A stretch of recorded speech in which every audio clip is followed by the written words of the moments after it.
by this channel is meant for an educational purpose only. आदाब नमस्कार सत श्री अकाल ऑल इन वन यूट्यूब চ্যানেলে তোমাদের সকলকে স্বাগত।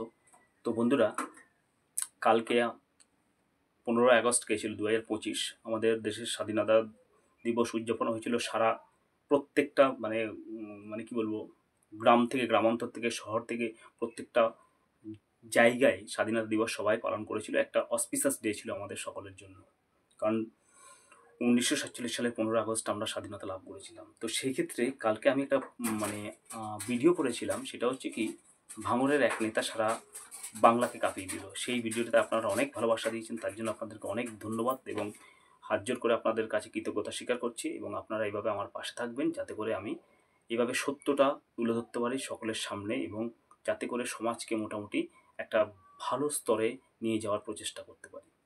তো যাই হোক বন্ধুরা, কালকে এই যে ভাঙড়ের নেতা, অর্থাৎ আমি যার কথা বলছি নওশাদ সিদ্দিকী ভাইজান, তিনি টোটালি পুরো একটা বিধানসভা থেকে শুরু করে এতটা প্রোগ্রাম রেখেছিলেন। সকাল 7 ঘটিকা থেকে তার এই কি বলবো, পতাকা উত্তোলন থেকে শুরু করে সমস্ত প্রোগ্রাম তিনি একের পর এক করেছেন। সেক্ষেত্রে কোনো নেতা কালকে এমন করেছেন বলে আমাদের জানা নেই।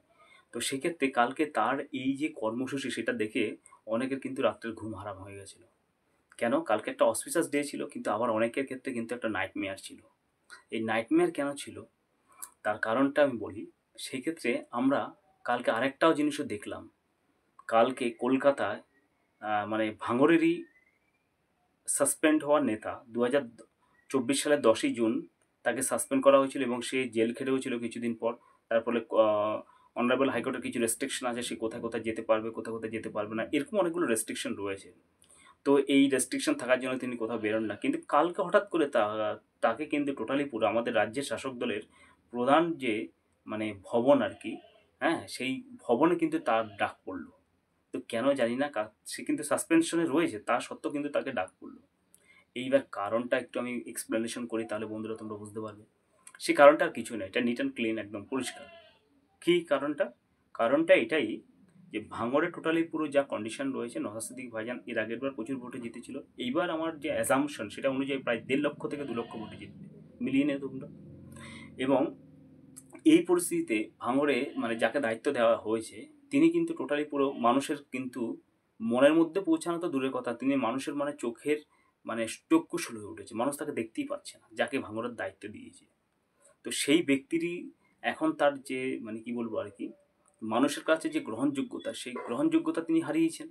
এই হারানোর জন্য ওইদিকে অন্যদিকে নওশাদ সিদ্দিকী ভাইজান কালকে যে প্রোগ্রামটা করেছে, প্রত্যেকটা প্রোগ্রামে এত পরিমাণে মানুষ হয়েছে, স্পন্টেনিয়াস যে মানুষের সাড়া। সেক্ষেত্রে আমি একটা কথা বলেছি বারবার বন্ধুরা, নওশাদ সিদ্দিকী ভাইজানের কোনো মিটিংয়ে, মিছিলে কখনো বিরিয়ানি ভাত দিতে হয় না, কখনো ডিম ভাত দিতে হয় না, কখনো তোমার কি বলবো আর কি, কোনো বড় ভালো খাবার দাবার দিতে হয় না, কখনো টাকা দিতে হয় না। কারণ নওশাদ সিদ্দিকী ভাইজানের মিটিংয়ে সমস্ত মানুষ 8 থেকে 80 সবাই কিন্তু স্পন্টিনিয়াসলি একটা আর্থিক হৃদয়ের টান থেকে কিন্তু ভাইজানের মিটিং মিছিলে যায়। এটা অস্বীকার করার কোনো জায়গা নেই। যে যা যত বড় লেকচার দিক, গল্প বলুক, আমি সেটাতে শুনবো না। সেটা যে বলবে সে মিথ্যা কথা বলবে। কারণ একটা মানুষের যে স্পন্টিনিয়াস ছাড়া কাউকে যে ভালোবাসা, সেই ভালোবাসা তখন মানুষের মধ্যে সেই স্বতঃস্ফূর্তটা দেখা যায়। বৃষ্টিতে ভিজে ভিজে কিন্তু নওশাদ সিদ্দিকী ভাইজানের মিটিং মিছিলেও সবাই যায়। কারণ এটা ভাইজানের প্রতি ভালোবাসা, তার আদর্শ, তার নীতি, সততা, সমস্ত কিছু দেখেই কিন্তু মানুষ এই মিটিং মিছিল অ্যাটেন্ড করে।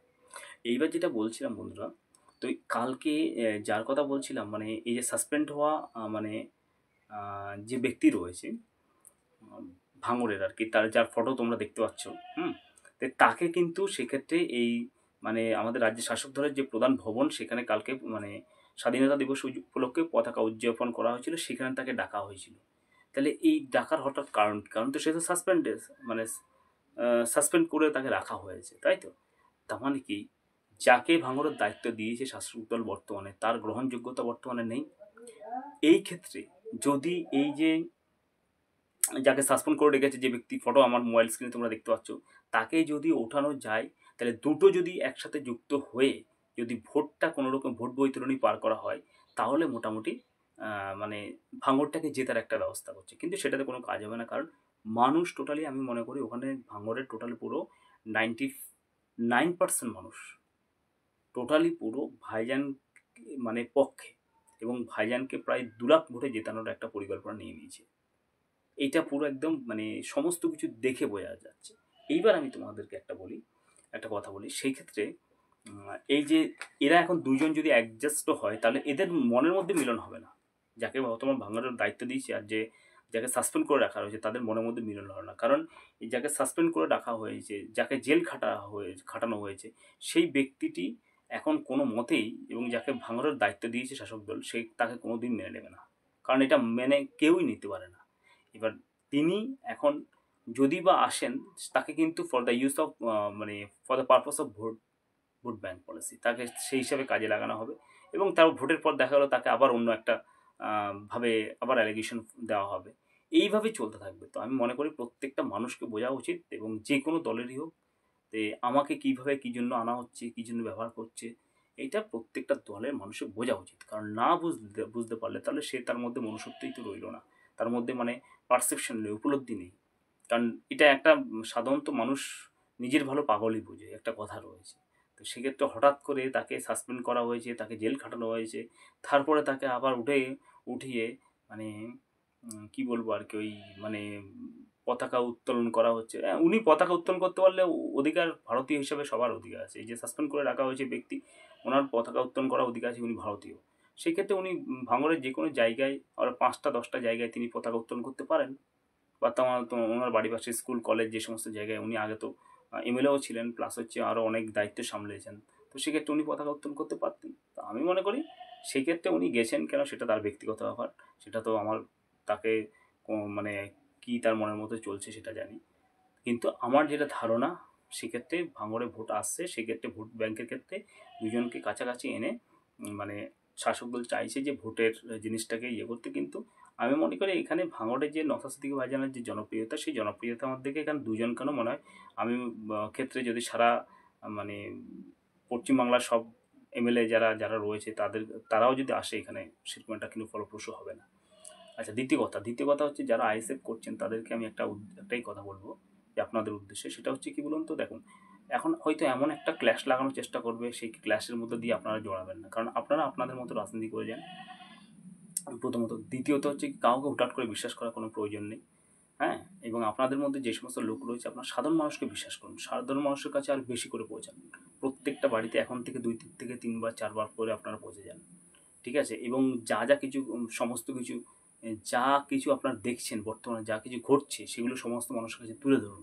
কারণ ন্যায় অন্যায় বিচার করার ক্ষমতা প্রত্যেকটা মানুষের আছে। যে মাঠে জন খাটে তারও আছে, এবং যে মানে ওই কী বলবো, এসি ঘরে বসে যে অফিসে পেন চালায় তারও আছে। কারণ এখন এআই এর যুগ, আর্টিফিশিয়াল ইন্টেলিজেন্স যুগ, এখন 5G যুগ বা 5G যুগ। এখন প্রত্যেকটা মানুষের মধ্যে জাজমেন্ট করার ক্ষমতা সবারই আছে। বিশেষ করে যারা গ্রামের দিকের মানুষ বা খেটে খাওয়া মানুষ, তাদের আরও জাজমেন্ট করার ক্ষমতা আরও বেশি আছে। কারণ তারা এই রাজনীতি নিয়ে তারা সবসময় বেশি ওয়াকাবিয়াল, হ্যাঁ? তো সেক্ষেত্রে আমি একটা কথা বলবো, আপনার ঝামেলার মধ্যে পেঁচাবেন না। হয়তো দেখা গেলো আপনাদেরকে ঝামেলার মধ্যে ফেলে দেওয়ার চেষ্টা করবে। কারণ একটা ওয়ার্ডে যদি একজন নেতা থাকে আইএসএফের, তাকে যদি ঝামেলার মধ্যে ফেলে দেওয়া হয়, তাহলে সেই ঝামেলার মধ্যে পড়ে গেলে সেই ওয়ার্ডটাকে পঙ্গু করে দেওয়ার চেষ্টা করবে। কখনো আর্গুমেন্টে যাবেন না, আইন বিরোধী কাজ করবেন না। সবসময় আইনের পক্ষ হয়ে কাজ করবেন, দেখবেন জয় নিশ্চিত হবে, কেউ আটকাতে পারবে না। কারণ আইন সবার জন্য সমান। আপনার জন্য হাইকোর্ট রয়েছে, আপনার জন্য মানে সুপ্রিম কোর্ট রয়েছে। সেক্ষেত্রে আপনি যদি আইনের পক্ষ হয়ে কাজ করেন, আপনাকে কেউ আটকাতে পারবে না। আপনাদের কাজ হচ্ছে কি ডোর টু ডোর যাওয়া, এবং যা আপনার ঘটনা বর্তমানে ঘটছে সেগুলো, আপনাদের কোনো অনেক ইস্যু রয়েছে। ইস্যু এত মানে আপনাদের কাছে, লোকের কাছে এক্সপ্লেন, এমনি লোক জানে, সবাই দেখছে সব কিছু টিভি মিডিয়াতে, তবুও আপনাদেরকে একদম তুলে ধরা। সেইটা যদি তুলে ধরতে পারেন পাবলিকের কাছে, এবং পাবলিকের যে বেসিক অ্যামিনিটিসগুলো সহায়তা, শুধুমাত্র যে শাসক দলের থেকে পাবলিকের সহায়তা করা যায় তা নয়, শাসক দলের না থেকেও কিন্তু পাবলিকের সহায়তা করা যায়। কেমন করা যায়? ধরুন কোনো একজন ব্যক্তি অসুস্থ হয়েছে, তাকে হসপিটালাইজ নিয়ে যাবে। আরে সেখানে আপনার 10টা মানুষ যদি 20 টাকা করে দেয়, সেই গাড়ি ভাড়াটা হয়ে তাকে হসপিটালে নিয়ে চলে যাওয়া হবে। তো সেক্ষেত্রে এভাবে মানুষের সাহায্য করতে পারেন, এবং হসপিটালে নিয়ে যাওয়া ও তারপর নিয়ে আসা। নেক্সট হচ্ছে কি, একটা মানুষের ব্যাংকের বই বন্ধ হয়ে গেছে, সেটা একটা অ্যাপ্লিকেশন লিখে ব্যাংকে জমা দিন, তার সঙ্গে যান, ব্যাংকের বইটা চালু হয়ে যাবে। কারোর হয়তো আধার কার্ড, ভোটার কার্ড এগুলো হচ্ছে না, বিডি অফিসে আপনার সরাসরি সোজাসুজি যেই দপ্তর আছে, সেই খাদ্য দপ্তর থেকে শুরু করে প্রত্যেকটা ল্যান্ড ডেভেলপমেন্ট দপ্তর, সেখানে গিয়ে সোজাসুজি যোগাযোগ করুন। যোগাযোগ করে সেখানে একটা অ্যাপ্লিকেশন লিখে কাগজপত্র যা লাগবে অরিজিনাল ভালো করে সেগুলো জমা দিন, দেখুন আপনিভাবে হয়ে যাবে। বিডিওতে না হলে এসডিওতে যান। এসডিওতে গিয়ে ওখানে মানে যে সমস্ত অফিসার মহাশয়রা রয়েছে তাদের সাথে কথা বলুন। দেখুন, অফিসার সবাই যে খারাপ তা নয়, এবং প্রত্যেকটা অফিসার চায় নিরপেক্ষভাবে কাজ করতে। আমি আপনাদেরকে একটা কথা বলে রাখছি, হয়তো আপনারা জানেন না, কিন্তু আমি অনেক জায়গায় গিয়েছি, পুলিশ থেকে শুরু করে প্রশাসন থেকে শুরু করে সবাই নিরপেক্ষভাবে কাজ করতে চায়। কারোর কাছে বেন্ড ডাউন করে কেউ কাজ করতে চায় না। ভালো করে বুঝবেন তো আপনারা, আমরা 200 বছর ব্রিটিশদের গোলামি করেছি, অর্থাৎ ব্রিটিশদের তত্ত্বাবধানে ছিলাম। ব্রিটিশরা আমাদের উপরে যাচ্ছে তাই টর্চার করেছে, তারপরে আমরা রক্ত দিয়ে হিন্দু, মুসলিম, বৌদ্ধ, খ্রিস্টান সকলে মিলে স্বাধীনতা লাভ করেছি। তাহলে কিসের জন্য করেছি? আমরা তো পরাধীন থাকতে পারতাম। তাদের ব্রিটিশদের যদি আমরা মানে কি বলবো আর কি কাছে মাথা নইয়ে থাকতাম, তাহলে আমরা পরাধীন থাকতে পারতাম। কিন্তু আমরা পরাধীন কে থাকতে চাই? পরাধীন কেউ থাকতে চায় না। সাধারণত একটা পাখিকে যদি খাঁচার মধ্যে আপনি আবদ্ধ করে রাখতেন, সে চারদিকে খাঁচার চারদিকে ঘুরবে, কখন ওই খাঁচা থেকে বেরিয়ে সে স্বাধীনতা লাভ করবে। তেমনি প্রত্যেকটা অফিসার তারা পড়াশোনা করে ওই জায়গায় এসছে। পুলিশ অফিসার অনেক ট্রেনিং করে পড়াশোনা করে সেই জায়গাটায় এসছে। তো কোনো একজন মানে 2-4 টাকার নেতা যে হচ্ছে কি বলুন তো ক্লাস 6-5-2 পাস, সে এসে একজন পুলিশ অফিসারের একজন এসআই, হ্যাঁ, সাব ইন্সপেক্টর, সে গ্র্যাজুয়েশন মানে করে সে এসআই হয়েছে। সে ওই 2 টাকা 4 টাকার নেতার কাছে কখনো মাথা নোয়াতে চায় না বন্ধুরা। একটা জিনিস মনে করবেন, 2 টাকা 4 টাকার নেতার থেকে আপনি সাধারণ মানুষ হিসেবে পুলিশ স্টেশন বলুন, বিডিও অফিস বলুন, এসডি অফিস বলুন, আপনি সাধারণ মানুষ হিসেবে যাবেন। তাদের সাথে খুব যার যতটা সম্মান থাকে, পুলিশ মহাশয়ের যে সম্মান থাকে সেটা দেবেন। এসডিও মহাশয়, বিডিও মহাশয়ের যে সমস্ত সম্মান সেটা আপনি দেবেন। দেখবেন আপনার সমস্ত কাজটা কিন্তু তারা নির্দ্বিধায় লিগ্যালিভাবে যে কাজগুলো হওয়ার কথা সেগুলো করে দেবে অবশ্য। কারণ অফিসাররা সবসময় চায় সাধারণ মানুষের কাজ করে দিতে। এটা আমি প্রত্যেকটা জায়গায় প্রত্যেকটা ডিপার্টমেন্টে গিয়ে বুঝেছি বন্ধুরা। তাদের সম্মানটুকু আপনারা দিন, ঠিক আছে? কারণ ওই মানে অশিক্ষিত নেতারা কিন্তু তাদেরকে সম্মান দিতে জানে না বন্ধুরা। তো যাই হোক, এটাই বলবো, একদম খুব সাবধানভাবে পদক্ষেপ ফেলতে হবে। কারণ ভোট ইলেকশন 2026 সালে আসার আগে অনেক রকম ঝড়ঝঞ্ঝাট যাবে, সেটা দিয়ে কান দিয়ে হবে না। সবসময় লিগ্যালভাবে কাজ করার চেষ্টা করুন, আইনের পক্ষ হয়ে কাজ করুন। অবৈধ বেআইনি কোনো কাজ করবেন না। প্রত্যেকটা সাধারণত মানুষের কাছে পৌঁছানো যাবে, তবেই কিন্তু জয় নিশ্চিত। তো বন্ধুরা, আজকে ভিডিওটা একটুখানি ভালো লাগলে